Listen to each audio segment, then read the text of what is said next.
Bonsoir et bienvenue à vous tous, petits et grands. Nous vous accueillons dans l'église Sainte-Élisabeth de bien bon cœur, mais dans les conditions qui sont indépendantes de notre bonne volonté. Les personnes qui sont de la fabrique, qui sont ici présentes, savent que c'est tous les jours qu'on a essayé qu'on puisse réparer le chauffage. Il y a des gros soucis, hein. Bon, et finalement, il y a de l'eau dans la cuve qui est à l'extérieur, mais il a fallu le temps pour le découvrir. Donc, on n'a pas pu réparer cela.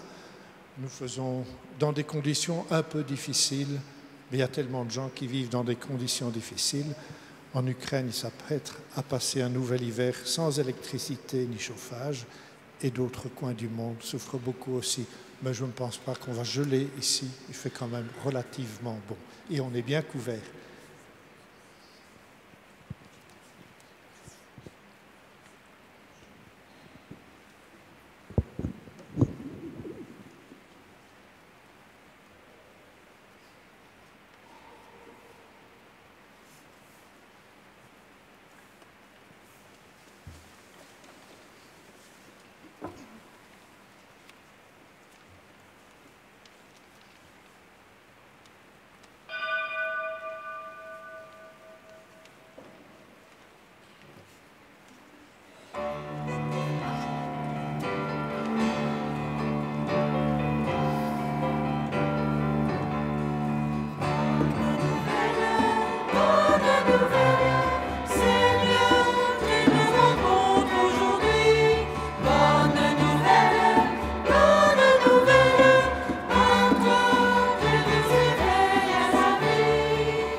Est-ce que vous allez bien?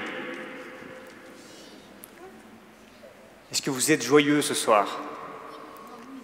Oui? Eh bien, moi aussi. Parce qu'aujourd'hui, je vais vous parler d'un ami. Un ami qui m'a accompagné toute ma vie. Mais d'abord, laissez-moi me présenter. Mon nom est Marc. Je suis un des 4 évangélistes. Et cet ami dont je vais vous parler, c'est un ami fidèle. Un ami qui nous fait confiance, qui nous relève, qui ne nous abandonne jamais.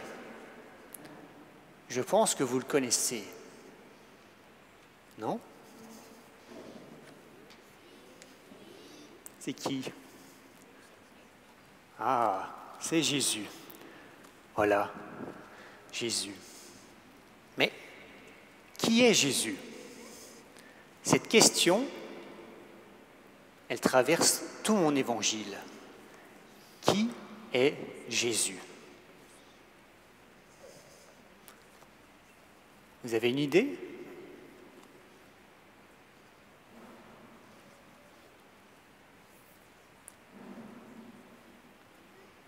Le Fils de Dieu. Voilà. Jésus, c'est bien plus qu'un ami. Il est le Christ, le Messie, le Fils de Dieu. Il est... N'en disons pas plus parce que Jésus se laisse découvrir petit à petit par sa parole. C'est petit à petit qu'on apprend à le connaître, à le saisir, à l'aimer. Est-ce que Jésus a écrit l'Évangile? Est-ce qu'il a écrit quelque chose? Non. Pas directement, ni indirectement d'ailleurs. Non. Non, Jésus est l'Évangile. Il est cette bonne nouvelle annoncée au monde entier. Et l'a annoncée par sa parole, par ses actes, par ses œuvres, par ses miracles, par toute sa vie, donnée entièrement. Et moi, Marc, je n'étais pas l'un des 12, je ne l'ai pas suivi. Mais vous savez, après les événements de la croix, du tombeau vide, puis les premières apparitions de Jésus, des annonces de sa résurrection, et la Pentecôte, la bonne nouvelle de sa résurrection s'est répandue comme une traînée de poudre, comme un Big Bang. Oh, pas le Big Bang de la création, à l'origine du monde, non, le Big Bang de la bonne nouvelle. Elle s'est répandue. Et nous sommes des points de passage de cette bonne nouvelle. Moi, en tout cas, c'est ce que j'ai voulu être. Un porte-parole, un témoin de la bonne nouvelle. Et comment tout cela est arrivé? Voilà, Jésus, je l'ai appris au contact de l'apôtre Pierre. Vous savez, l'un des 12, celui qui a été le premier pape. À travers ce qu'il a dit, son témoignage, j'ai cru en ce qu'il disait. J'ai eu la foi et j'ai décidé de consigner toutes les paroles par écrit. Ce texte, je l'ai appelé Évangile. On l'a dit, ça veut dire bonne nouvelle. Mais revenons à notre question. Qui est Jésus? Cette question, tout le monde se l'est posée au temps de Jésus. Les pharisiens, les scribes, les prêtres, les personnes guéries, les personnes miraculées, les personnes délivrées, les gens du peuple, les soldats romains, Pilate, tous, même les apôtres. Qui est Jésus? Qui est-il pour que même la pluie et le vent lui obéissent? Qui est-il pour parler en homme qui a autorité? Qui est-il pour pardonner les péchés?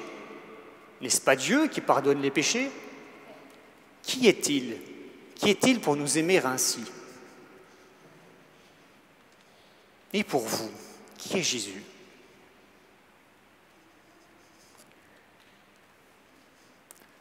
Retenez bien ça aujourd'hui. Laissez-vous habiter par cette question, qui est pour vous Jésus aujourd'hui et qui est-il pour le monde? À présent, nous allons bientôt ouvrir mon évangile. Cet évangile, mais il va falloir être bien disposé à l'écouter, une disposition d'écoute, une disposition de cœur. Cet évangile, il est adressé à des non-croyants de l'époque, ou des mal-croyants, des gens qui ne connaissaient pas le Dieu des Juifs. Et il est rédigé comme une trame cinématographique, on peut dire, une trame sur l'identité de Jésus qui va nous dévoiler petit à petit l'identité de Jésus, jusqu'au mystère de Pâques. Et là, Pâques met en lumière tous les événements qui se sont passés, comme une clé qui ouvre les portes mystérieuses. À présent, nous allons commencer à écouter cet évangile. Je vous souhaite une bonne écoute et je vous dis à tout à l'heure.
Commencement de l'évangile de Jésus-Christ, Fils de Dieu.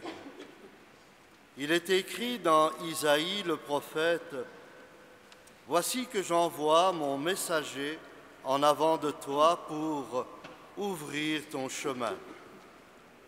Voix de celui qui crie dans le désert, préparez le chemin du Seigneur, rendez droit ses sentiers. » Alors Jean, celui qui baptisait, parut dans le désert.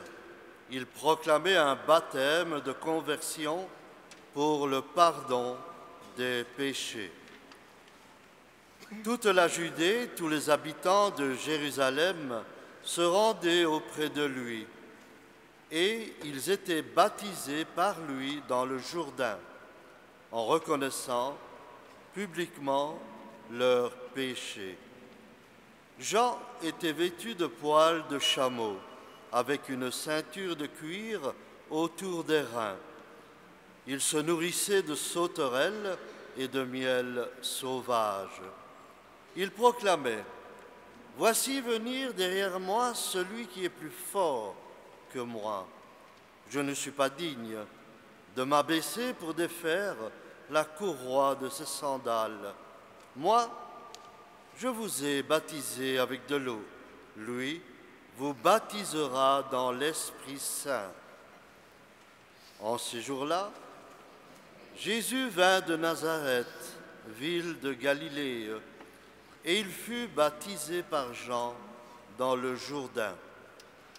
Et aussitôt, en remontant de l'eau, il vit les cieux se déchirer et l'Esprit descendre sur lui comme une colombe.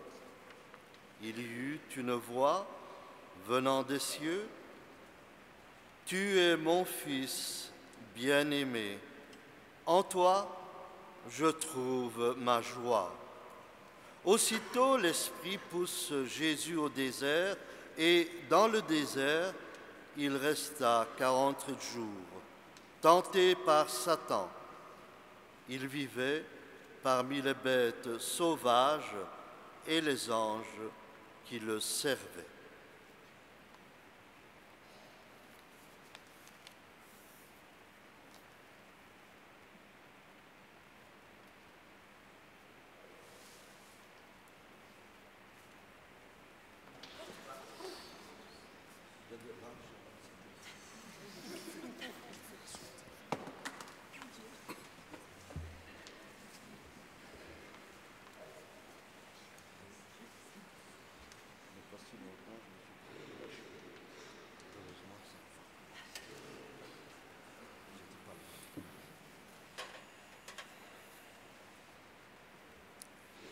Après l'arrestation de Jean, Jésus partit pour la Galilée proclamer l'évangile de Dieu. Il disait: « Les temps sont accomplis, le règne de Dieu est tout proche. Convertissez-vous et croyez à l'évangile. » Passant le long de la mer de Galilée, Jésus vit Simon et André, le frère de Simon, en train de jeter les filets dans la mer, car c'étaient des pêcheurs. Il leur dit: « Venez à ma suite, je vous ferai pêcheurs d'hommes. » Aussitôt, laissant leurs filets, ils le suivirent. Jésus avança un peu et il vit Jacques, fils de Zébédée, et son frère Jean, qui étaient dans la barque et réparaient les filets. Aussitôt, Jésus les appela. Alors, laissant dans la barque leur père Zébédée avec ses ouvriers, ils partirent à sa suite.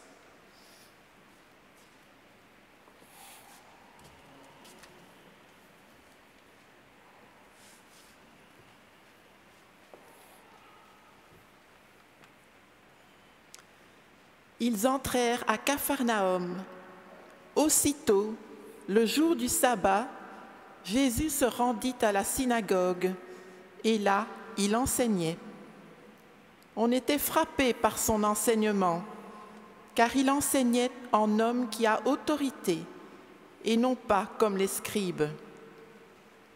Aussitôt sortis de la synagogue, ils allèrent avec Jacques et Jean dans la maison de Simon et d'André. Or, la belle-mère de Simon était au lit.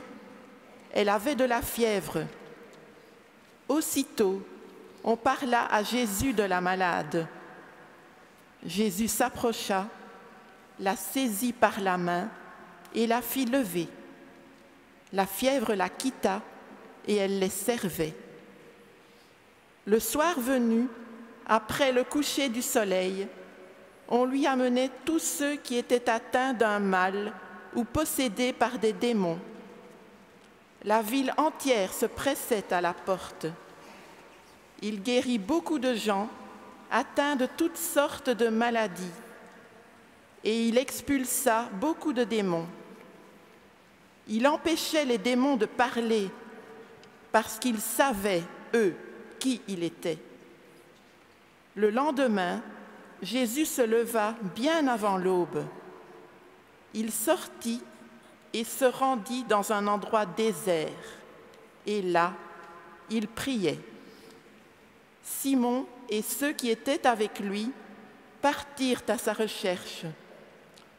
Ils le trouvent et lui disent « Tout le monde te cherche ». Jésus leur dit « Allons ailleurs, dans les villages voisins, afin que là aussi je proclame l'Évangile, car c'est pour cela que je suis sorti. » Et il parcourut toute la Galilée, proclamant l'Évangile dans leurs synagogues et expulsant les démons.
Jésus regagna en barque l'autre rive, et une grande foule s'assembla autour de lui.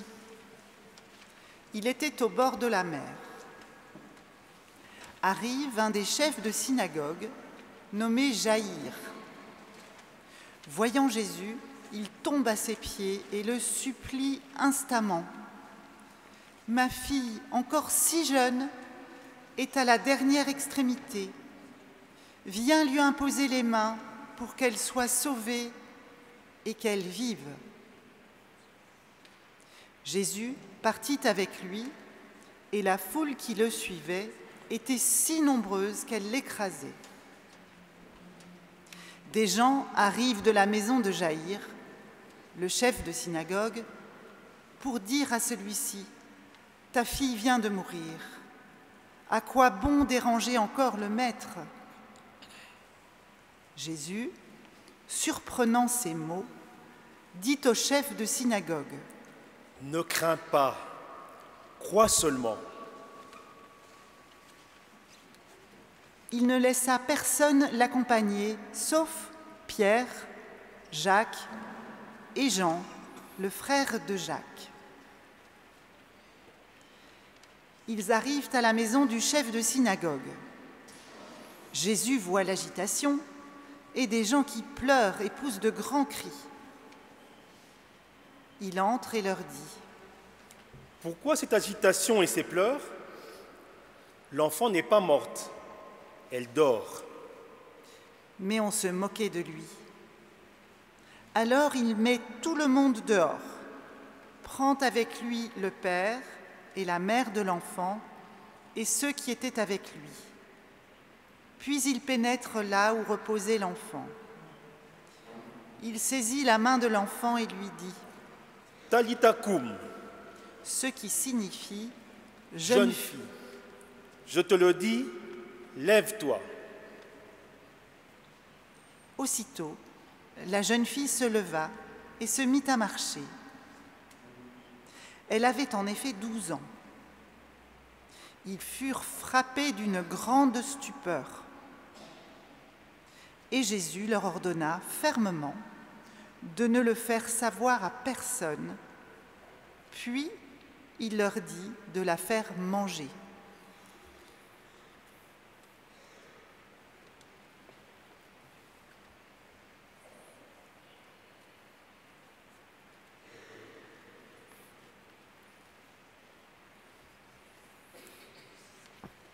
Jésus quitta le territoire de Tyr. Passant par Sidon, il prit la direction de la mer de Galilée et alla en plein territoire de la Décapole. Des gens lui amènent un sourd qui avait aussi de la difficulté à parler et supplie Jésus de poser la main sur lui. Jésus l'emmena à l'écart, loin de la foule, lui mit les doigts dans les oreilles et avec sa salive lui toucha la langue.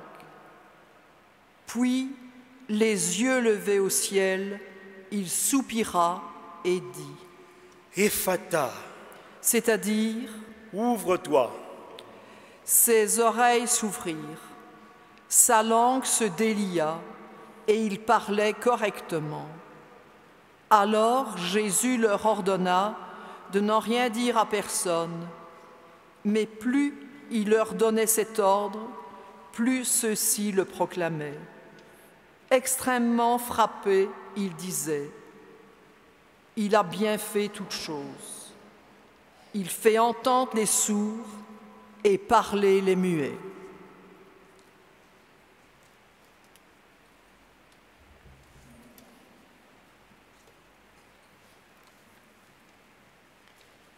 Jésus s'en alla, ainsi que ses disciples, vers les villages situés aux environs de Césarée de Philippe. Chemin faisant, il interrogeait ses disciples. Au dire des gens, qui suis-je? Ils lui répondirent, Jean le Baptiste. Pour d'autres, Élie. Pour d'autres, un des prophètes. Et lui les interrogeait. Et vous, que dites-vous? Pour vous, qui suis-je? Pierre, prenant la parole, lui dit, Tu es le Christ. Alors, il leur défendit vivement de parler de lui à personne.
Un jour, des enfants viennent voir Jésus, mais les disciples les écartent vivement. Voyant cela, Jésus se fâche et leur dit : « Laissez les enfants venir à moi. Le royaume de Dieu est pour les enfants et pour ceux qui leur ressemblent. Amen. Je vous le dis, il faut accueillir le royaume de Dieu comme un enfant pour y entrer. » Alors il les embrasse et les bénit en leur imposant les mains.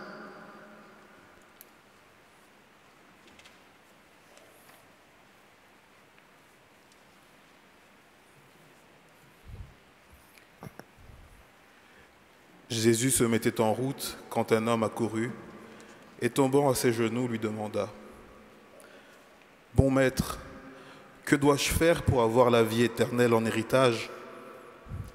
Jésus lui dit : « Pourquoi dire que je suis bon? Personne n'est bon, sinon Dieu seul. Tu connais les commandements. Ne commets pas de meurtre, ne commets pas d'adultère, ne commets pas de vol, ne porte pas de faux témoignages, ne fais de tort à personne, honore ton père et ta mère. » L'homme répondit : « Maître, tout cela, je l'ai observé depuis ma jeunesse. » Jésus posa son regard sur lui et il l'aima. Il lui dit : « Une seule chose te manque. Va, vends tout ce que tu as et donne-le aux pauvres. Alors, tu auras un trésor au ciel. Puis viens, suis-moi. » Mais lui, à ces mots, devint sombre et s'en alla tout triste, car il avait de grands biens. Alors Jésus regarda autour de lui et dit à ses disciples : « Comme il sera difficile à ceux qui possèdent des richesses d'entrer dans le royaume de Dieu. » Les disciples étaient stupéfaits de ces paroles. Jésus, reprenant la parole, leur dit : « Mes enfants, comme il est difficile d'entrer dans le royaume de Dieu, il est plus facile à un chameau de passer par le trou d'une aiguille qu'à un riche d'entrer dans le royaume de Dieu. » De plus en plus déconcertés, les disciples se demandaient entre eux : « Mais alors, qui peut être sauvé ?» Jésus les regarda et dit : « Pour les hommes, c'est impossible, mais pas pour Dieu, car tout est possible à Dieu. »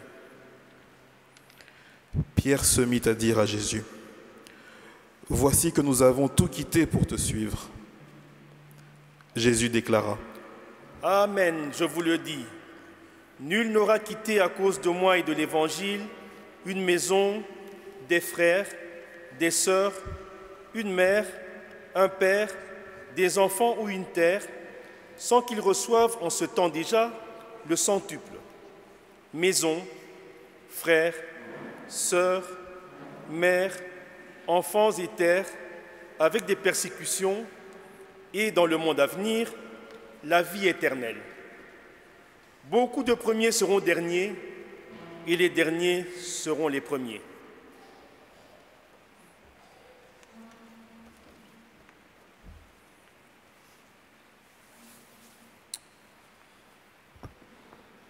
Jésus et ses disciples arrivent à Jéricho. Et tandis que Jésus sortait de Jéricho avec ses disciples et une foule nombreuse, le fils de Timée, Bartimée, un aveugle qui mendiait, était assis au bord du chemin. Quand il entendit que c'était Jésus de Nazareth, il se mit à crier : « Fils de David, Jésus, prends pitié de moi !» Beaucoup de gens le rabrouaient pour le faire taire, mais il criait de plus belle : « Fils de David, prends pitié de moi !» Jésus s'arrête et dit : « Appelez-les. » On appelle donc l'aveugle et on lui dit : « Confiance, lève-toi, il t'appelle. » L'aveugle jeta son manteau, bondit et courut vers Jésus. Prenant la parole, Jésus lui dit : « Que veux-tu que je fasse pour toi ?» L'aveugle lui dit : « Rabouni, que je retrouve la vue. » Et Jésus lui dit : « Va, ta foi t'a sauvé. Aussitôt l'homme retrouva la vue et il suivait Jésus sur le chemin.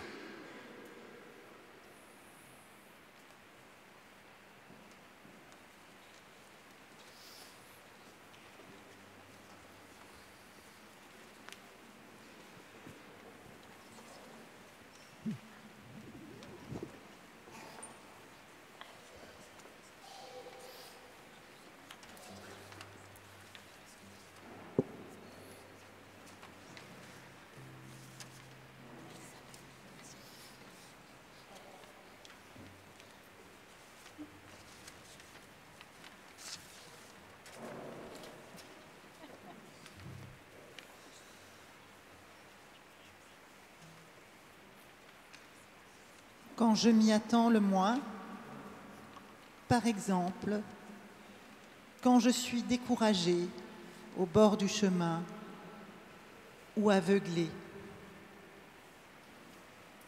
Jésus passe. Je peux l'entendre, je peux l'implorer. Jésus, prends pitié de moi.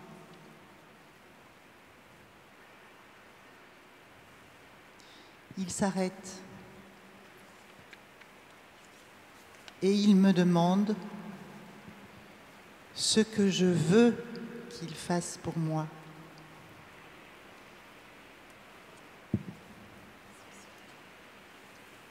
Maintenant, nous pouvons lui déposer nos fardeaux, nos découragements, nos manquements, nos aveuglements. Dans un cœur à cœur, nous pouvons lui dire là où nous l'attendons pour raviver le feu.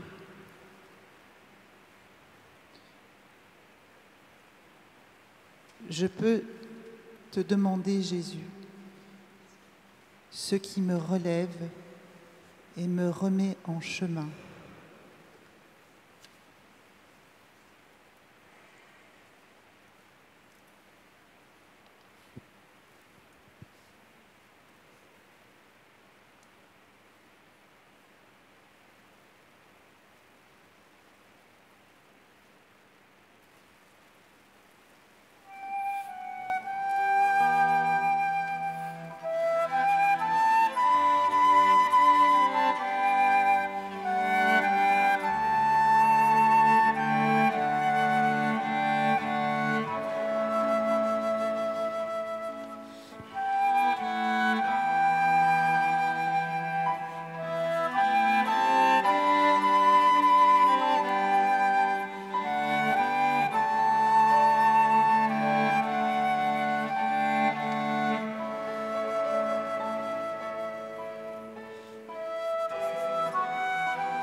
De là, ils emmènent Jésus pour le crucifier.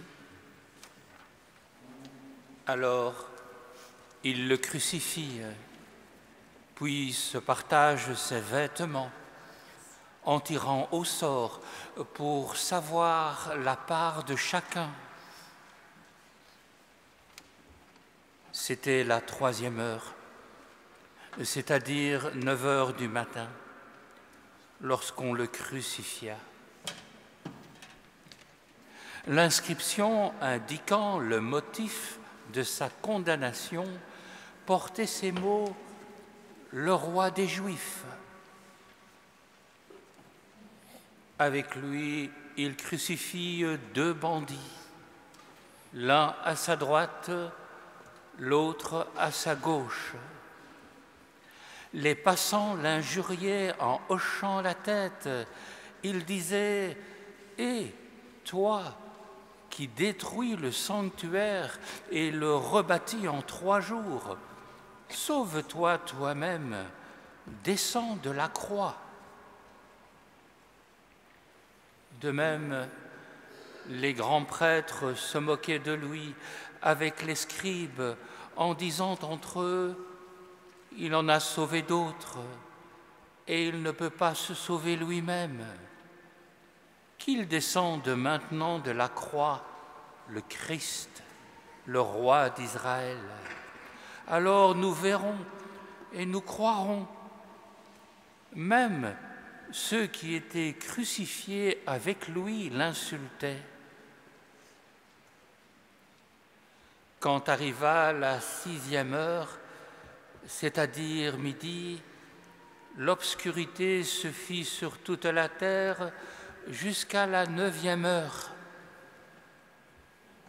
Et à la 9e heure, Jésus cria d'une voix forte « Eloi, Eloi, lema sabachthani » ce qui se traduit « Mon Dieu, pourquoi m'as-tu abandonné » L'ayant entendu, quelques-uns de ceux qui étaient là disaient « Voilà qu'il appelle le prophète Élie ». L'un d'eux courut tremper une éponge dans une boisson vinaigrée. Il la mit au bout du roseau et il lui donnait à boire en disant « Attendez, nous verrons bien si Élie vient le descendre de là. » Mais Jésus, poussant un grand cri, expira. Le rideau du sanctuaire se déchira en 2, depuis le haut jusqu'en bas. Le centurion qui était là en face de Jésus, voyant comment il avait expiré, déclara « Vraiment, cet homme était fils de Dieu. »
Au nom du Père et du Fils et du Saint-Esprit. Amen.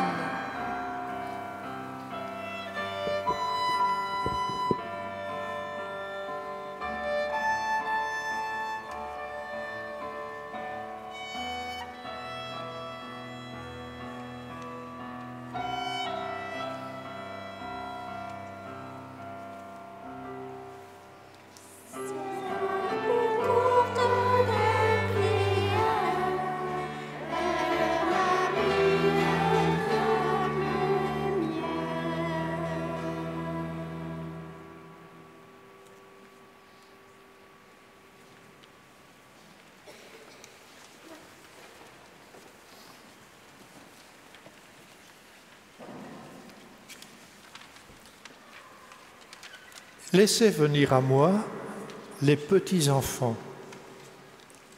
Saint Marc nous a transmis cette parole de Jésus qui accueillait tous les enfants qui venaient à lui. Et il nous rapporte aussi que Jésus a dit aux adultes qui étaient autour de lui qu'ils doivent garder un cœur d'enfant pour entrer dans le royaume de Dieu. Oui, petits et grands, quel que soit notre âge, nous sommes les enfants bien-aimés de Dieu autour de Jésus. Et le Père de Jésus, il est aussi notre Père. Voilà pourquoi, avec un cœur d'enfant, nous pouvons maintenant, tous ensemble, dire avec Jésus la prière du Notre Père.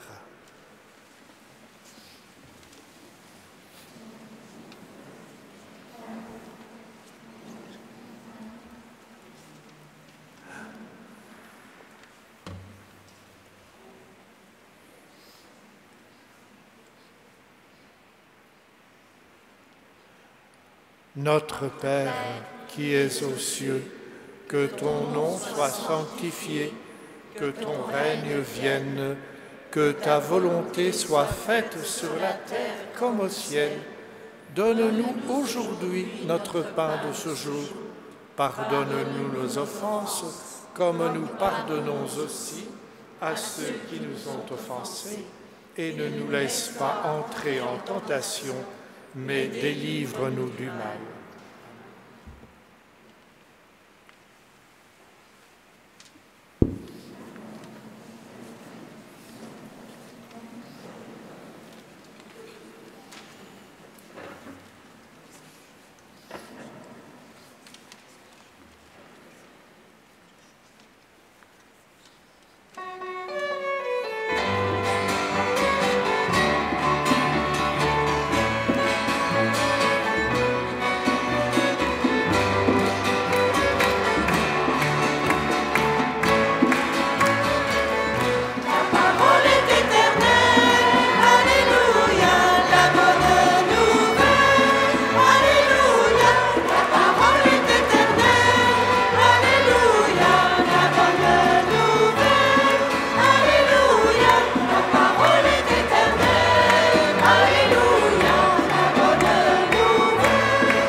Le sabbat terminé, Marie-Madeleine, Marie, mère de Jacques et Salomé achetèrent des parfums pour aller embaumer le corps de Jésus. Du grand matin, le premier jour de la semaine, elles se rendent au tombeau dès le lever du soleil. Elles se disaient entre elles: qui nous roulera la pierre pour dégager l'entrée du tombeau? Levant les yeux, elles aperçoivent qu'on a roulé la pierre qui était pourtant très grande. En entrant dans le tombeau, elles virent assis à droite un jeune homme vêtu de blanc. elles furent saisies de frayeur. Mais il leur dit, « Ne soyez pas effrayés. Vous cherchez Jésus de Nazareth, le crucifié, il est ressuscité. Il n'est pas ici. Voici l'endroit où on l'avait déposé. Et maintenant, allez dire à ses disciples et à Pierre, il vous précède en Galilée. Là, vous le verrez comme il vous l'a dit.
Jésus leur dit, « Allez dans le monde entier, proclamez l'Évangile à toute la création. » Le Seigneur Jésus, après leur avoir parlé, fut enlevé au ciel et s'assit à la droite de Dieu. Quant à eux, ils s'en allèrent proclamer partout l'Évangile.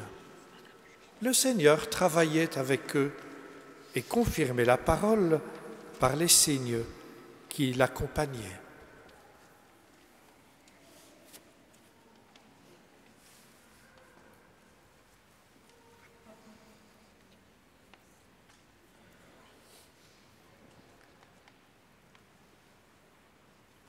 Voilà, on arrive petit à petit au terme de cette célébration où l'on a pu écouter, lire, découvrir mon évangile, l'évangile de Marc.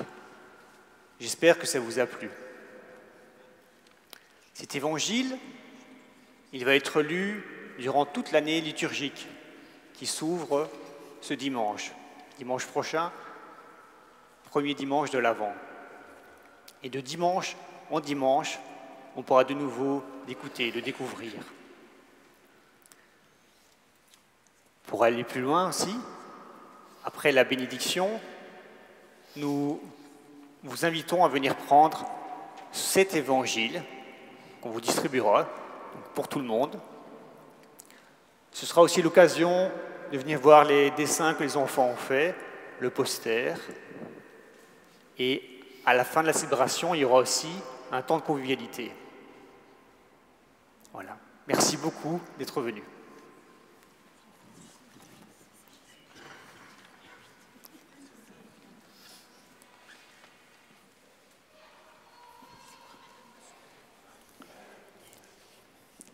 Nous allons maintenant demander à Dieu de nous bénir et de nous aider à garder nos cœurs à l'écoute de sa parole telle que l'évangéliste Marc nous l'a fait connaître. Que Dieu, dont l'amour est tout-puissant, vous illumine de sa parole de vie. Amen. Qu'il fasse de vous les vivants témoins de l'Évangile au cœur du monde. Amen. Et qu'il vous bénisse et vous garde dans son amour, lui qui est Père, Fils et Esprit Saint. Amen.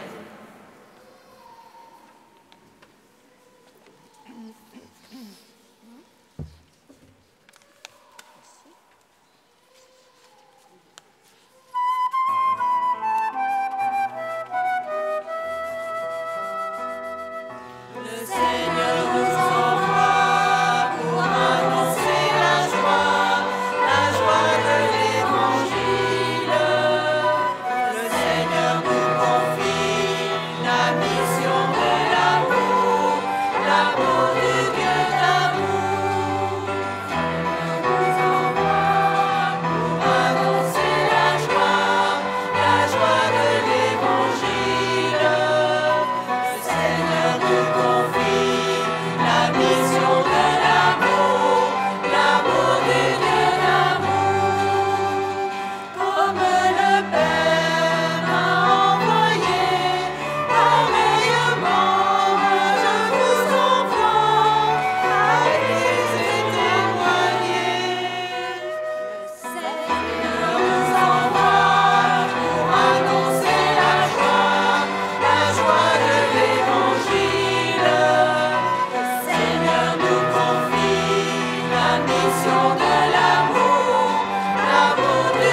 Avancez-vous pour recevoir l'Évangile.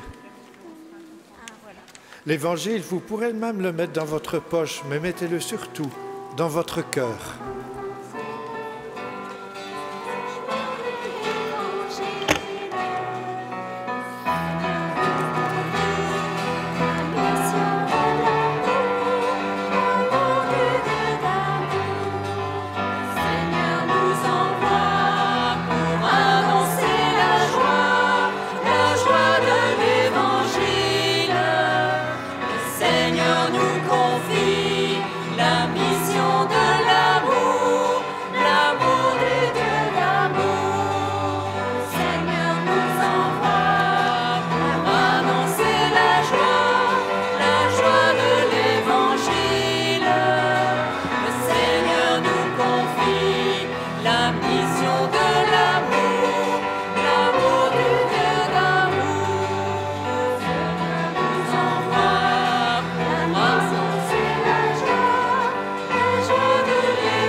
Désolée pour le deuxième, mon violon c'était désaccordé.